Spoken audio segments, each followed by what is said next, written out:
जो निरक्षर महिलाएं होती है, कम पढ़ी लिखी महिलाएं होती है, वही महिला शिकार होती है। इस बाबा के प्रकरण से इतना तो स्पष्ट हो गया, जो पढ़े लिखे लोग हैं जिनको सभ्य कहते हैं, वो ज़्यादा जो है मूर्ख और जाहिल हैं, जो कि जा रहे हैं इस तरह के बाबाओं के साथ और किस तरह का व्यवहार किया जा रहा है। मुझे लगता है कि अगर इस मामले की तह तक जाया जाए, ये एप्स्टीन फाइल से भी बड़े मामले होंगे।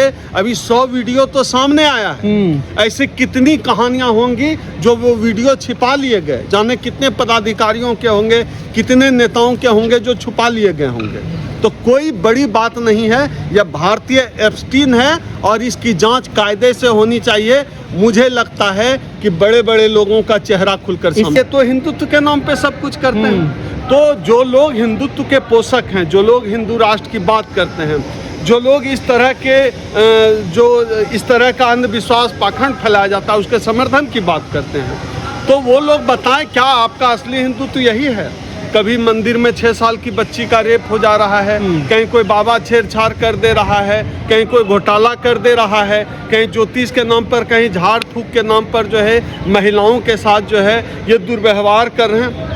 क्या यही इनका हिंदुत्व का असली चेहरा है? क्या इसका हिंदुत्व का एलिमेंट यही होगा? ये सवाल मैं जवाब नहीं दे रहा हूँ, मैं सवाल पूछ रहा हूँ उन लोगों से जो इन तमाम चीज़ों को हिंदुत्व से जोड़कर बात करते हैं। जब हम जैसे लोग पाखंड और अंधविश्वास पर हमला करते हैं, पाखंड और अंधविश्वास की पोल खोलते हैं, तब हमको कहा जाता है कि ये हिंदुत्व पर हमला कर रहे हैं, जबकि हम अंधविश्वास और पाखंड पर हमला करते हैं। कोई हमारा किसी धर्म से कोई बैर नहीं है, हम तो संविधान को मानने वाले लोग हैं, सभी धर्मों का सम्मान करते हैं, लेकिन अंधविश्वास और पाखंड चाहे किसी भी धर्म का हो, हम उसके खिलाफ हैं, उसके खिलाफ हम बात करते हैं। हमारे पीछे जो है नरेंद्र दाभोलकर की लंबी परंपरा है, हम लोग लगातार अंधविश्वास पाखंड के खिलाफ लड़ते रहे। लेकिन सरकार का जिस तरह से जो है समर्थन है इस पूरे मसले पर, इस तरह के मामलों में, वह गौर करने लायक है। और आप देखिए, चूंकि महिला हैं वो, मेरा ज़्यादा टिप्पणी करना ठीक नहीं है, लेकिन जिसका इस तरह के बाबा के साथ जो है क्लोज रिलेशन की बात हो रही है, उसको जो है महिला आयोग का चेयरमैन बनाया हुआ था इस सरकार ने। मतलब आप इंतहा हो गई, आप कर क्या रहे हैं आप? इसका मतलब है कि महिला आयोग में जितने लोग हैं, महिला आयोग की बात छोड़िए, तमाम आयोगों में, तमाम बोर्डों में आपने जिन लोगों को बिठाया हुआ है, उन लोगों का चरित्र भी संदेह के घेरे में है कि आप जो लोग नियुक्ति दे रहे हैं, चाहे मुख्यमंत्री दे रहे हो, केंद्र सरकार के इशारे पर कर रहे हो, या जहां कहीं से भी हो रहा जा रहा है कि... लेकिन ये रिश्ता जो है, जो इस तरह की घटनाओं में शामिल लोग हैं, उनका सरकार के साथ इस तरह से रिश्ता, और एक बड़े संवैधानिक पद पर आप बताइए कि जो महिला इस तरह के ज्योतिषी के साथ जिनके संबंध आ रहे हैं, वो महिला आयोग की अध्यक्ष, इससे अधिक हास्यास्पद और दुख की बात क्या हो सकती है? ये बहुत ही दुखद है। और तमाम जितने भी पद पर लोग नियुक्त हो रहे हैं, अब उनका जो है, उनकी नियुक्ति को भी संदेह की दृष्टि से देखा। अंधविश्वास है, पूजा पाखंड का, ये जितना कुछ करते हैं, पाखंड, अंधविश्वास, इन सबों को जो सरकार का प्रश्रय मिला हुआ है, अभी जो केंद्र में सरकार है और महाराष्ट्र में जो राज्य की सरकार है, वो जो सरकार का प्रश्रय मिला हुआ है, इस स्थिति में देखिएगा हाल के दिनों में, पिछले जो है 1 दशक में, इस तरह के बाबा, इस तरह के ज्योतिषी, इस तरह की कथा कहानी कहने वाले, यात्रा निकालने वाले, अंधविश्वास फैलाने वाले, पाखंड फैलाने वाले, इस तरह के बाबाओं का जो है आजकल कार्यक्रम बढ़ गया है। कहीं वो यात्रा निकाल रहे हैं, कहीं वो कथा कर रहे हैं। लेकिन आप देखिएगा कि इन बाबाओं की असली सच्चाई तो यह है, एक तो ये अंधविश्वास और पाखंड पे टिके हुए, दूसरा इन बाबाओं को इस सरकार का संरक्षण है। नहीं, सरकार सिस्टम को जानकारी है कि नहीं है, इसका पता तो इस बात से चलता है कि जो अशोक है, उसकी तस्वीरें देखिए किन नेताओं के साथ हैं, उसकी तस्वीर किन नेताओं के साथ वायरल है, उनकी वीडियो किन पार्टी के नेताओं के साथ आ रही है। आप उसी से पता चलता है कि सरकार को क्या नहीं पता है। और उस ज्योतिषी के पास, अशोक के पास जितने लोग जा रहे हैं, कोई गरीब गुरबा नहीं जा रहा है, सब नेता और अधिकारियों, हाँ, उनके परिवार की महिलाएं जा रही, हाई प्रोफाइल। कौन लोग हैं, किनसे संबंध है उनके? किसी से छुपा हुआ नहीं है, सब कुछ क्रिस्टल क्लियर है कि किनसे इनके संबंध हैं, किनसे इनके राजनीतिक संबंध है और इन्होंने जो आर्थिक साम्राज्य खड़ा किया है वो आर्थिक साम्राज्य किस आधार पे खड़ा किया है। क्या कोई इस देश में हजारों करोड़ का आर्थिक साम्राज्य बिना सरकार के सहमति के खड़ा कर सकता है? हम लोग तो 3 महीने जीएसटी नहीं भरे तो हम लोगों को नोटिस आने लगता है। आप बताइए, कोई नरबली की खबरें भी आ रही हैं कि 4 कंकाल मिले हैं, तो क्या इतनी हर ले है? देखिए, यह दुनिया पागलों से भरी पड़ी है। अभी हमने जो एप्स्टीन फाइल इजराइल का आया था उसमें हमने देखा है कि बच्चों के मांस खाने की घटनाएं तक हुई है। कोई बड़ी बात नहीं है। इस दुनिया में एक से एक कुकर्मी लोग भरे हुए हैं। मुझे निठारी की घटना भी तो यहाँ हुई है। मुझे लगता है हर एंगल से जांच होनी चाहिए। और नरबली तो इस देश में एक खास धर्म की परंपरा है।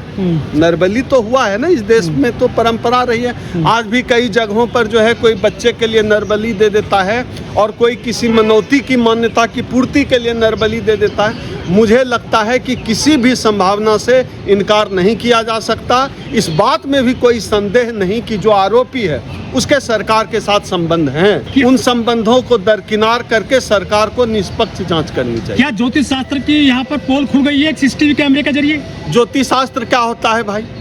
ज्योतिष शास्त्र ने भविष्य कहाँ से, कौन किसका भविष्य देख रहा? अभी ये भविष्य देखना इनको आता है तो जो पाकिस्तान जो लगातार जो है टेररिस्ट अटैक करते रहता है, ज्योतिषी लोग को क्यों नहीं दिखता है? उसका भविष्य क्यों नहीं दिखता है? अभी अजीत पवार जो है प्लेन क्रैश में उनकी जो है दुखद मृत्यु हो गई उनकी, तो वो जो है किसी ज्योतिषी ने क्यों नहीं, वो तो मुंबई में ही है, वो देख लेता इतने बड़े नेता की जो है डेथ हो रही। ये सब ज्योतिषी, ये सब पूजा पाठ, ये सब जो है अंधविश्वास है, ढोंग है, पाखंड है। ये अच्छी बात है कि अब हमारे समाज के लोग SC ST OBC कम्युनिटी के लोग इस तरह के पाखंड से दूर हो रहे हैं, मुक्त हो रहे हैं। पहले भी हमने देखा है कि कई बाबा जेल में, आसाराम, राम रहीम, और पैरोल पर वो बाहर भी आते रहते हैं। तो क्या ऐसे लोगों के खिलाफ सख्त कार्रवाई नहीं होनी चाहिए? और कैसे ये मुझे लगता है कि हाल के दिनों में ऐसा नहीं है कि इस देश में अच्छे संत नहीं हुए हैं।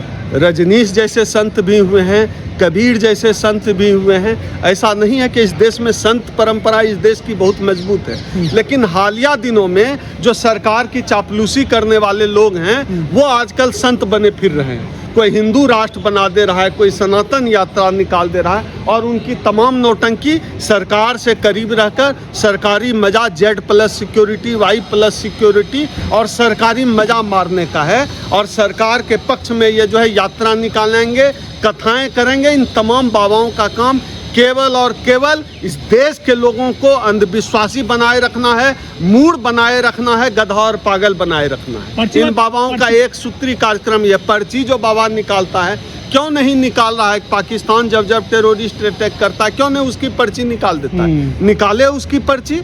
क्यों नहीं इस देश में तेल संकट हुआ, उसकी पर्ची क्यों नहीं निकाला था? उस समय हमारे आदरणीय प्रधानमंत्री जी जो है गैस और तेल स्टोर करके रख देते। क्यों नहीं? इनका बहुत पावर है, इनके मंत्र में भी सुनते हैं बहुत पावर है। तो अगर आप में इतनी ही शक्ति है और उसका महिमा मंडन लगातार कर रहे हैं तब तो आपको साबित करना पड़ेगा। अशोक खरात के मामले में ये बात भी सामने आ रही है कि जो वीडियो जो लीक हुए, वायरल हुए, वो उन्हीं के स्टाफ के एक लड़के के द्वारा हुए हैं। और ये कहा जा रहा है कि भाई उस लड़के की पत्नी के साथ भी जो है इस अशोक खरात ने जो है वो शोषण करने की कोशिश। देखिए, ये तो पूरी तरह से जांच का विषय है कि वीडियो कहां से लीक हुआ है। दो हो सकता है, इस तरह का व्यक्ति मानसिक रोगी हो सकता है उसने खुद भी कैमरे लगाए हो, चूंकि बताया जा रहा है उसके मोबाइल में भी मिला है। या आप दूसरी बात, आज मैं एक खबर देख रहा था, कहीं दिख रहा था कि उसके स्टाफ को सैलरी कई महीनों से नहीं मिली थी, इस वजह से क्या, यह तो जांच का विषय है। लेकिन मूल मुद्दा यह है नहीं कि रिकॉर्डिंग किसने किया, कहाँ किया।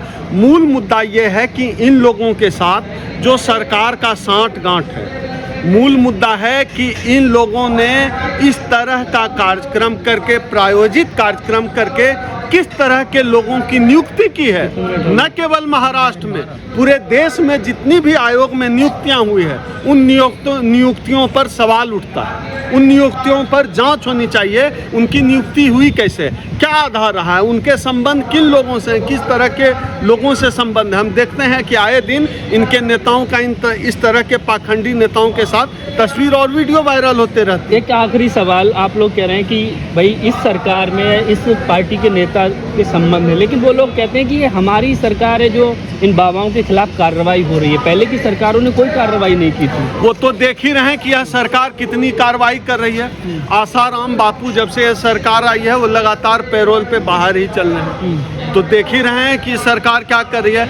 लगातार जो है वो जो लोंडा है एक धीरेन्द्र, वो जो है लगातार संविधान विरोधी बात करता है। हिंदू राष्ट्र की बात भारतीय संविधान के किस पेज नंबर पे वो संविधान विरोधी बात करता है और प्रधानमंत्री बताते हैं कि वो उनका छोटा भाई है। ये किस तरह की कार्रवाई ये लोग कर रहे हैं। इन बाबाओं को Z+ सिक्योरिटी दी जा रही है। ये बाबा सरकारी जो है प्राइवेट सरकारी खर्चे से प्राइवेट प्लेन से आते हैं। छत्तीसगढ़ में एक बाबा आया तो कोई सरकारी पदाधिकारी सैल्यूट मार रहा है। ये बाबाओं को गिरफ्तार करने का काम कर रहे हैं। ये सरकार अंधविश्वास और मूर्खता को बढ़ावा देने वाली है। संविधान के दौर में ये हो रहा है, अगर हिंदू राष्ट्र होता है तो क्या होता है बाबाओं के? हिंदू राष्ट्र तो हो ही गया। अब कैसा हिंदू राष्ट्र होता है? राष्ट्रपति हिंदू, प्रधानमंत्री Hindu, Hindu chief justice of India Hindu, सब पूरे देश के हर सूबे का, जम्मू कश्मीर को छोड़ के हर राज्य का जो है मुख्यमंत्री हिंदू। तो और कैसा हिंदू राष्ट्र होता है? यही तो हिंदू राष्ट्र है।